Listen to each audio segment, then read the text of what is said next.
à travers la pierre, à travers l'arbre, à travers les traditions, à travers notamment tout ce qui fait l'anthropologie et la grandeur de ce petit pays, entre guillemets. Et donc, c'est autour du village de Takrona qui, avec le village de Jladou et le village de Zriba, constitue les trois frères qui seraient d'origine berbère et qui sont là, témoignage d'une histoire millénaire bien enracinée, pas tout à fait assumée par les Tunisiens d'aujourd'hui comme il se doit, mais toujours est-il qui interpelle. Le village de Takrona est un haut lieu de la mémoire tunisienne. Et de la spiritualité également, parce que vous réveillez la spiritualité dans ce roman. Oui, absolument, parce que, bon, un roman, c'est une bouteille à la mer, mais aussi, quand on écrit quelque chose, c'est-à-dire on a toujours un message qu'on veut communiquer. À travers Takrona, il y a un personnage qui, quelque part, ressemble peut-être à la Tunisie. Une personne, une dame qui s'appelle Habiba, qui est apparue à la faveur d'une épidémie qui serait apparue au début des années 60 dans la ville limitrophe de Takrona, qui est Amphidaville, on l'appelait comme ça à l'époque, et qui disparaît après 40 ans. Et donc, bien sûr, la spiritualité, parce que écrire un roman, faire de la littérature, on est en plein registre spirituel ou d'exaltation aussi. Exaltation, effectivement, parce que, et ce n'est pas uniquement le cas dans Abba Abba, la pierre de la convoitise, vos personnages, et je pense au chat et au scalpel, sur lequel nous reviendrons tout à l'heure, les personnages chez Sofiane Ben Farhat sont souvent hallucinés, un peu perdus, un peu marginaux. Oui, d'ailleurs, le titre Abba Abba, Abba, c'est un terme araméen, ça veut dire Baba, mon père, Abbaï. D'ailleurs, on dit dans certaines régions du terroir tunisien, on dit Abba ou on dit Abbaï. Et ce aurait été des paroles prononcées par Jésus-Christ avant la crucifixion, où il s'est adressé à son père, qui est Dieu le Père, comme il dit dans le christianisme, où il dit mon père, pourquoi m'avez-vous lâché? Ou bien mon père, je m'en remets à vous, je remets mon esprit entre vos mains. Et d'une certaine manière, c'est des personnages crucifiés. C'est vrai, c'est des personnages un peu perdus, comme vous, comme moi. Il n'y a pas de certitude. La seule certitude et la seule chose simple dans ce monde, c'est la mort.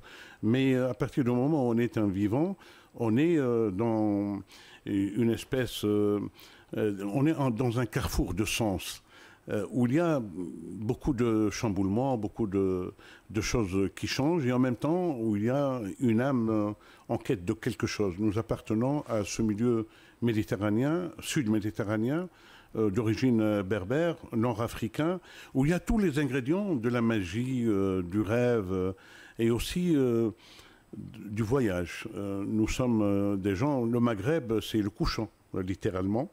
Donc nous sommes le couchant par rapport à l'Orient, et en même temps, par rapport à l'Occident, nous sommes l'Orient. Et donc, quelque part, nous sommes dans ce carrefour, et tout individu qui s'assume à partir du moment où, comme dans un roman où il y a des personnages qui sont mis en relief, qui essayent d'exprimer une époque, sont dans ce cheminement, dans cette quête, et aussi dans ce fourvoiement, entre guillemets. Dans le chat et le scalpel, et également dans Abba Abba, la pierre de la convoitise, il y a comme un monde parallèle qui surgit tout à coup. Il y a une réalité, il y a une autre réalité. Je reviens vers le chat et le scalpel parce que là, c'est très marqué. Nous sommes dans les marges de la capitale, dans des quartiers populaires, dans ce roman-là, et tout à coup, on se retrouve dans une réalité que personne ne voit. Des gens qui vivent dans des tunnels, quelque chose qui est de l'ordre totalement parallèle. Oui, d'ailleurs, il y a un personnage dans Abba Abba qui dit quelque part, il dit on définit les sociétés par ce qu'elles rejettent. On ne définit pas un homme, ni une société, ni une idéologie d'après l'idée qu'elle se fait d'elle-même.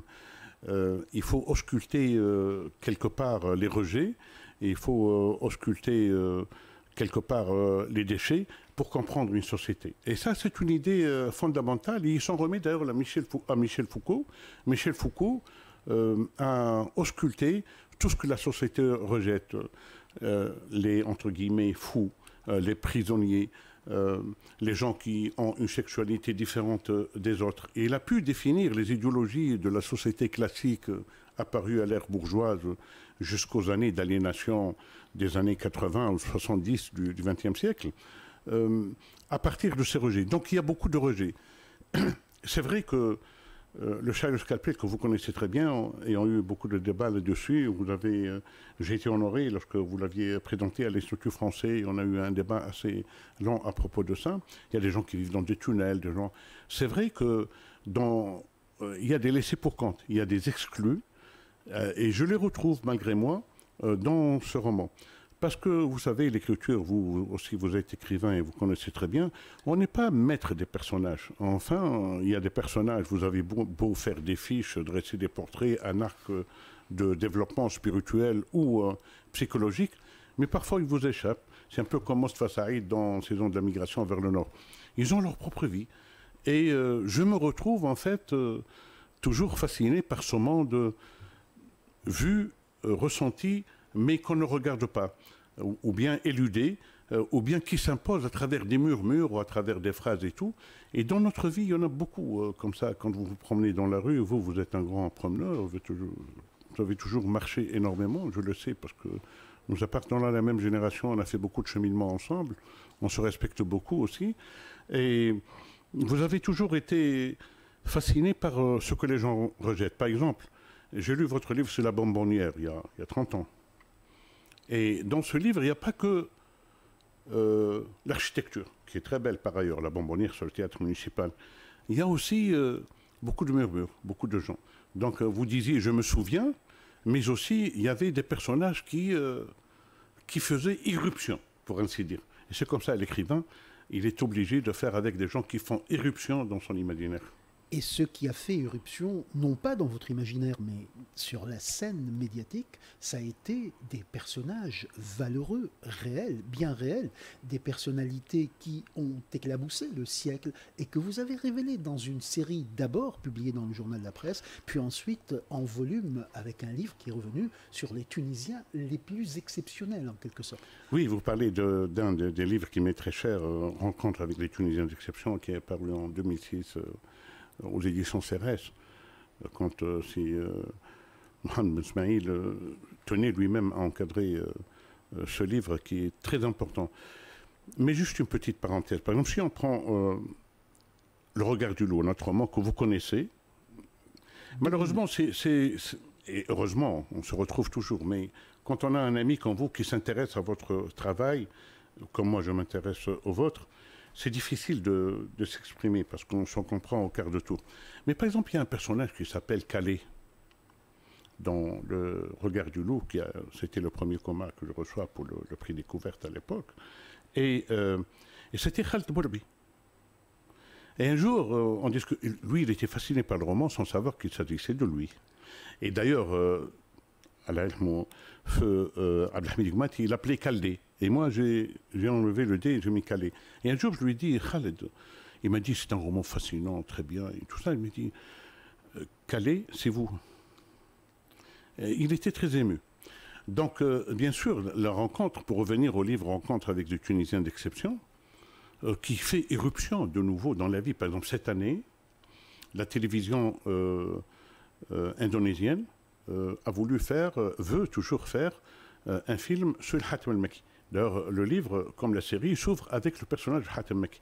Le titre, c'était « Moi, Hatem El-Mekki, Tunisien, Indonésien, Ottoman et Chinois », parce qu'il était tunisien, qui est né en Indonésie, qui avait voyagé avec un passeport ottoman alors que la République était déjà instaurée, et chinois parce que sa mère était ouïghour de la Chine et son père avait fui le colonialisme et s'était installé là-bas, en Indonésie. Après, il est revenu, il a revu son père 2 fois et sa mère une seule fois, toute sa vie durant.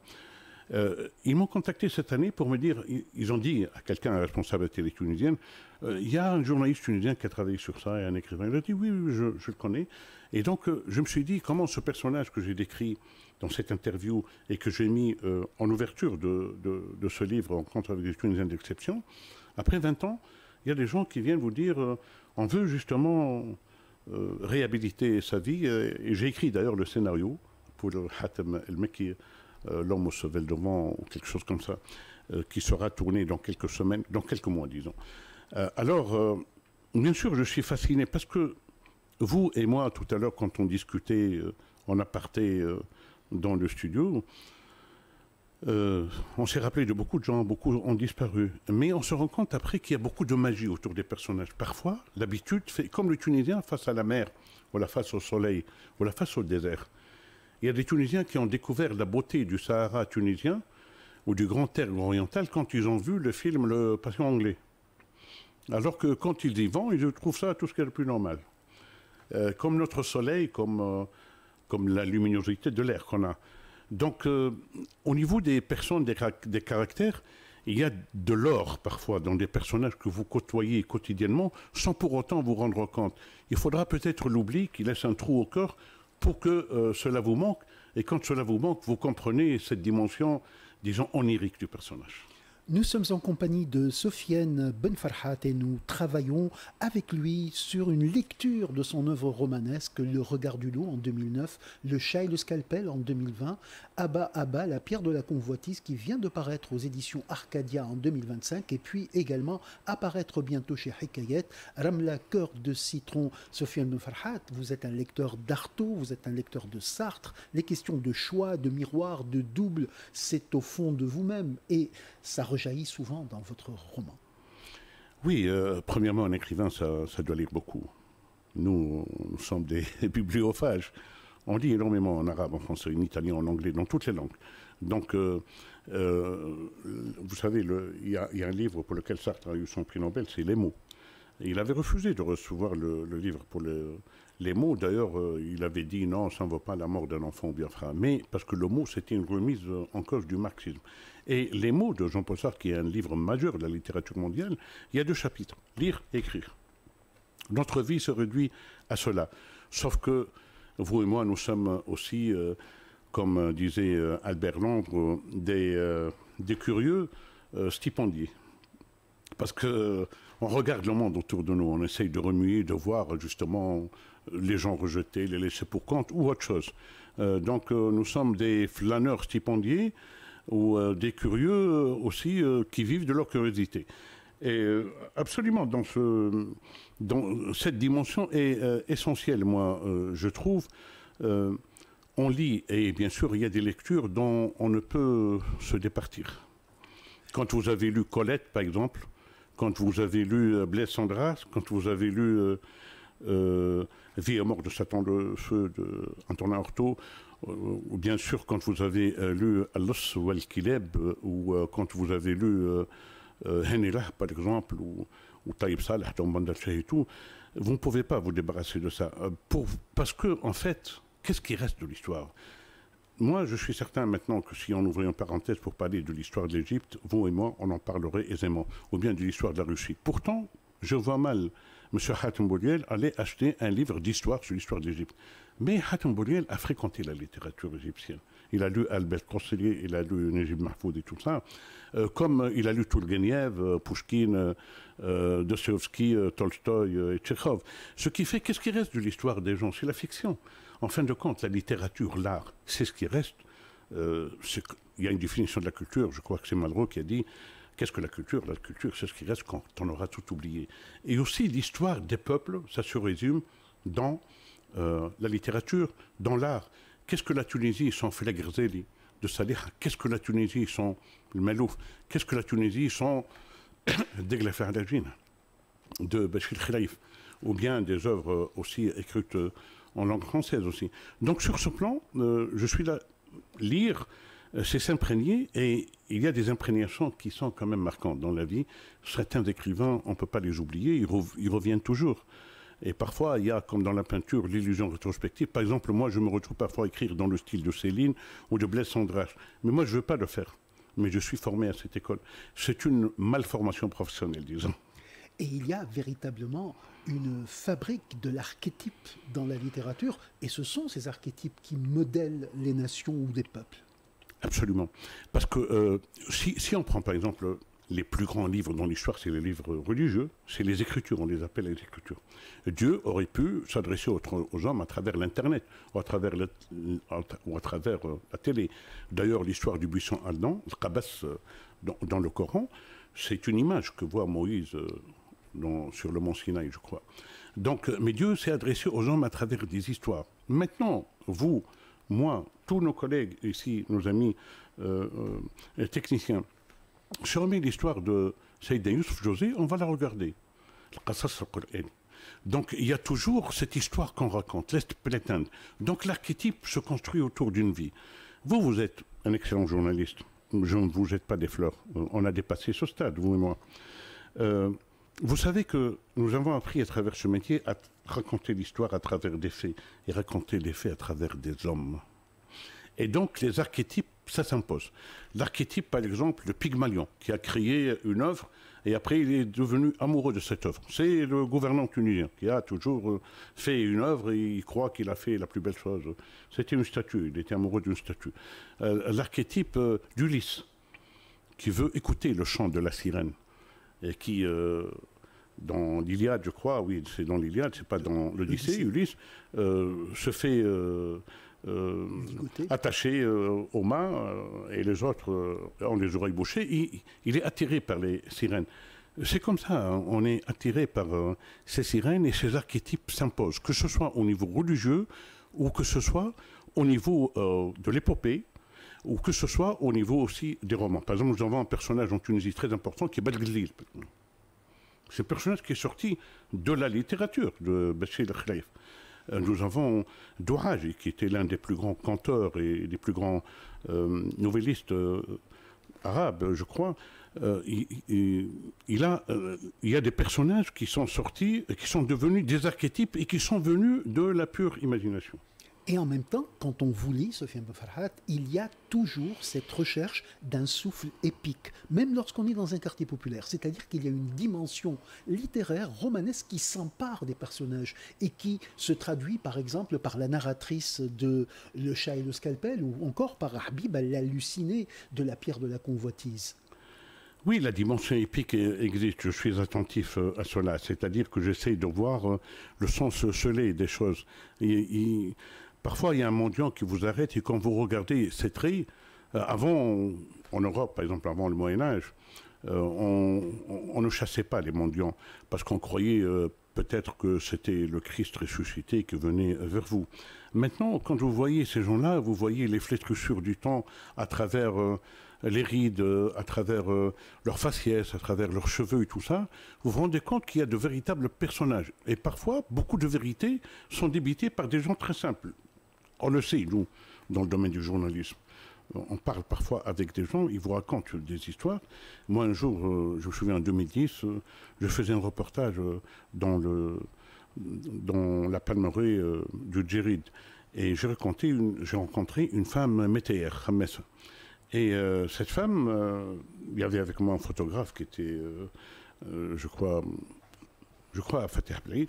Et cette dame a su que moi j'étais journaliste. Elle a commencé à me dire, voilà, moi j'ai des problèmes, ma maison s'effondre, le délégué de la région m'a promis, il n'a rien fait et tout. Et après, elle m'a dit, mais pourquoi Dieu nous a-t-il créés pour nous abandonner? Et puis, il y a eu l'impératif catégorique. Elle m'a dit, excusez-moi mon frère, comme ça en arabe, الهول يعلم الجول. الهول يعلم الجول. Moi, j'ai trouvé toute la philosophie de Karl Marx résumée dans ces trois mots. الهول, c'est-à-dire les vicissitudes de la vie, vous incite à parler d'une certaine manière. C'est l'infrastructure et la superstructure, c'est la tragédie et la théorie. Et donc, sur ce plan, ce souffle épique, on le retrouve.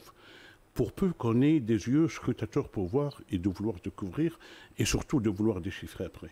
Et en même temps, il y a le jeu de l'anecdote, parce que l'anecdote est très importante à chaque fois dans la bouche des personnages, mais également dans les situations. On va retrouver une dimension anecdotique qui peut rappeler par certains aspects certains écrits de Garcia Marquez ou de Ismaël Kadare, d'ailleurs que vous citiez souvent il y a quelques années.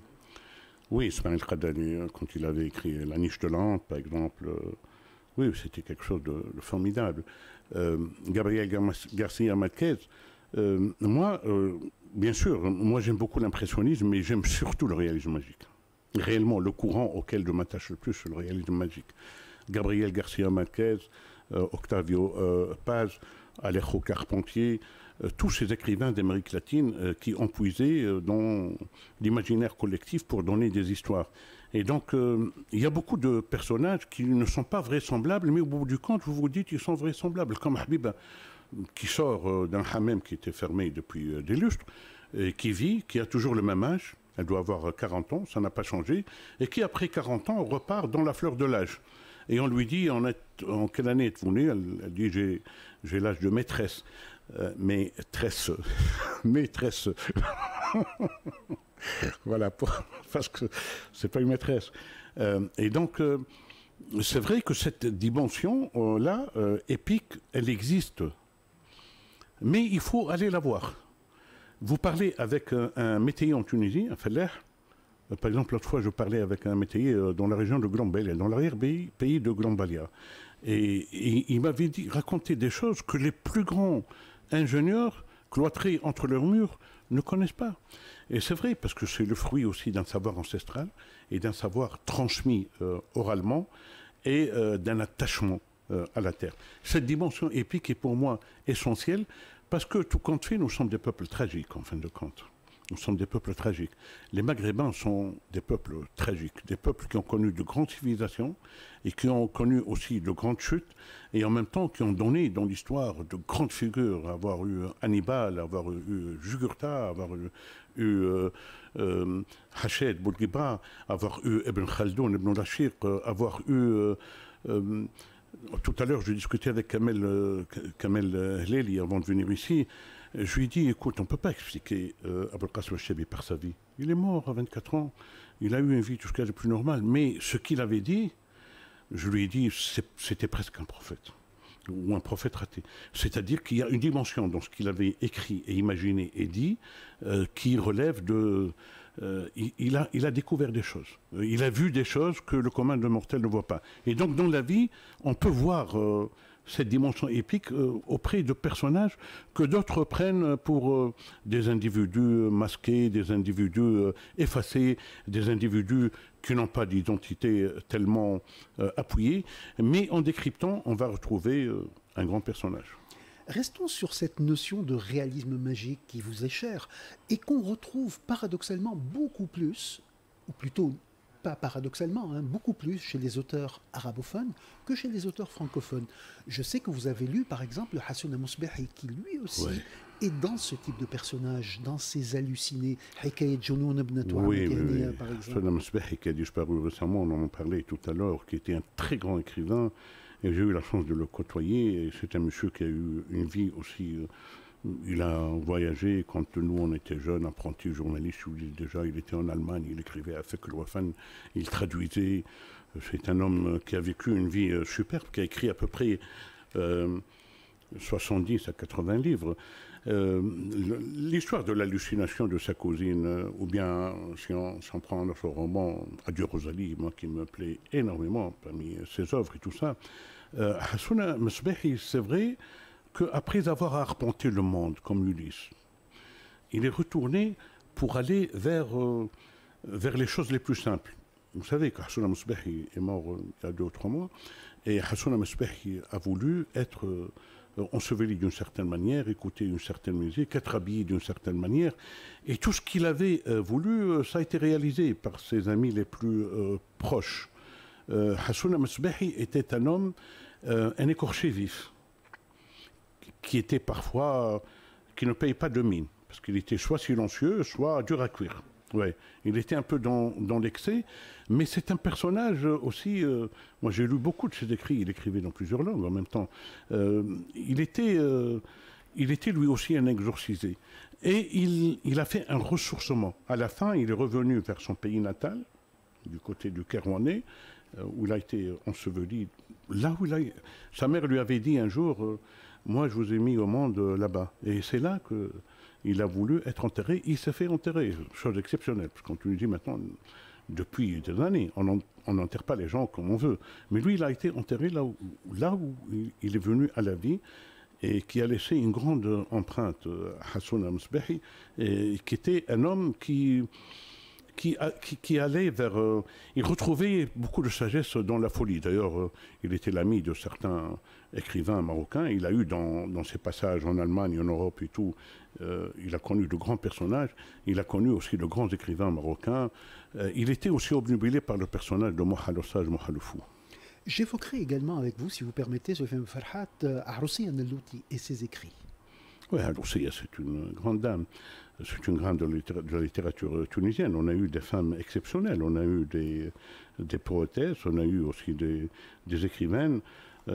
Aroussia Nellouti est une dame qui est originaire de Nelout, qui avait, d'ailleurs, elle avait travaillé avec feu Fadel Jazili, je crois, pour le film Thalathoun. Aroussia, c'est comme Nefla Dhahab, c'est comme Zoubeida Bachir, qui était une grande dame aussi de la littérature tunisienne. Malheureusement, l'état actuel de la société civile en général et aussi, comment dire, l'Union des écrivains fait qu'on ne connaît pas trop. Bon, Fadil Amej est toujours là, mais c'est vrai, Aroussia Nellouti, c'est une dame qui a marqué aussi des générations, comme je trouve aussi Nefla Dhahab, et moi je trouve aussi que Zoubeida Bachir a été une grande poétesse, et c'est une grande dame, et qui était aussi... on m'en a parlé, moi je l'ai connue que quand elle est, parce qu'elle a disparu longtemps, puis elle est réapparue en 1911, je crois, en 2011, quelque chose comme ça. Après, elle a sorti un nouveau recueil de poèmes et elle est morte. Alors aussi, je lui souhaite encore longue vie, mais c'est une dame qui a marqué aussi la littérature tunisienne. Quelques mots pour terminer cet entretien, Sofiane Ben Farhat. Fadel Jazili, que vous venez d'évoquer, est un grand écrivain également, dans ce réalisme magique également. Pensons à Rasset Noueder, par exemple. Rasset Noueder est un texte quand même très formidable. Et puis, lui, il était un écrivain, un cinéaste, et aussi un dramaturge et un metteur en scène. Fadel Jazili appartient à une génération avec Raouf Ben Amour, Fadel Jaibi, Rajab Farhat, Habib Masrouki, Habib Masrouki, Allah yarhamou, Jalil Abakar.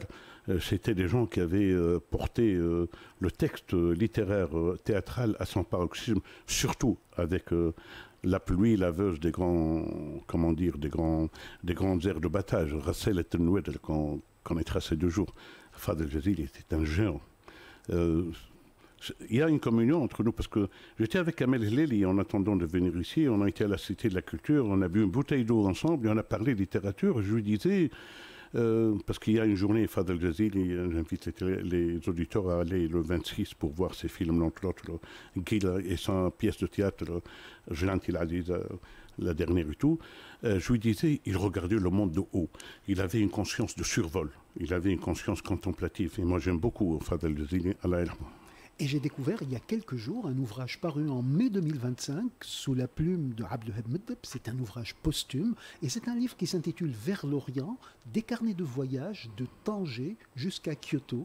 Et là aussi, on redécouvre quelqu'un que nous avions connu à l'époque de Fantasia et Talismano. Ah, absolument. Abdelwahab Meddeb était l'un des intellectuels phares de la Tunisie moderne. C'était un homme aussi très sobre, très sobre, très silencieux, mais aussi très pertinent, et il avait eu une œuvre, justement, Talismano, tout ça.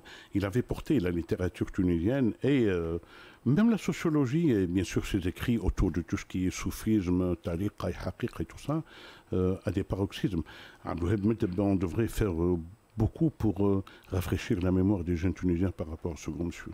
Voilà, nous n'avons pas beaucoup parlé de Abba Abba, la pierre de la convoitise aux éditions Arcadia, mais l'auteur s'est dévoilé un peu, nous a raconté ses coups de cœur, nous a parlé également de ses choix littéraires. Et ce que je retiens de cette conversation avec vous, Sofiane Ben Farhat, c'est cette dimension épique que vous insufflez à certains personnages, notamment marginaux, cette dimension d'halluciné qu'on retrouve très fréquemment dans vos textes, et puis cette notion de réalisme magique qui est une grande famille littéraire à laquelle vous appartenez pleinement et que vous nourrissez avec vos textes. Je rappelle à nos auditeurs que vous êtes l'auteur du Regard du Loup en 2009, Le Chat et le Scalpel en 2020, et puis La Pierre de la Convoitise Abba Abba en 2025, apparaître prochainement Ramla Cœur de citron aux éditions Hikayat, Sofiane Ben Farhat. Bien évidemment, ce n'est pas que cela, mais je voudrais, pour terminer, évoquer cette aventure éditoriale que nous avions eue ensemble il y a quelque temps, du côté de la Cité de la Culture, avec Donia Cheouch et avec vous-même. Oui, Donia Cheuch, elle est jeune, hein, elle vient de partir à la retraite, mais elle reste toujours éternellement jeune, comme le personnage de Habiba que j'ai décrit. Euh, Donia Cheuch, qui n'a pas été ému par sa voix, par ses inflexions de voix, par sa grande gentillesse et en même temps par sa perspicacité. Le chat et le scalpel, quand on avait fait le premier livre audio en Tunisie, c'était le chat et le scalpel avec un autre livre en arabe. Moi, j'avais exigé qu'il y ait deux personnages qui me sont très chers, qui sont très chers à mon cœur et que je respecte beaucoup pour qu'ils le lisent. C'est un lecteur à deux. C'était Donia Cheuch, c'était Hatem Boulies. Et pour moi, c'est un très grand honneur. Merci beaucoup, Sophie. Je salue Donia, qui est en train de voyager dans les septentrions, d'après ce que j'ai vu. Elle est quelque part en Europe. C'est une très grande dame, et c'est une dame d'une gentillesse. Et feu son mari aussi était un très grand monsieur. Donia, nous te réclamons, voilà, je lui dis tu, nous te réclamons ici. Voilà, et voilà. Nous te réclamons, c'est le nous. Merci beaucoup, Sophie. Merci à vous, merci.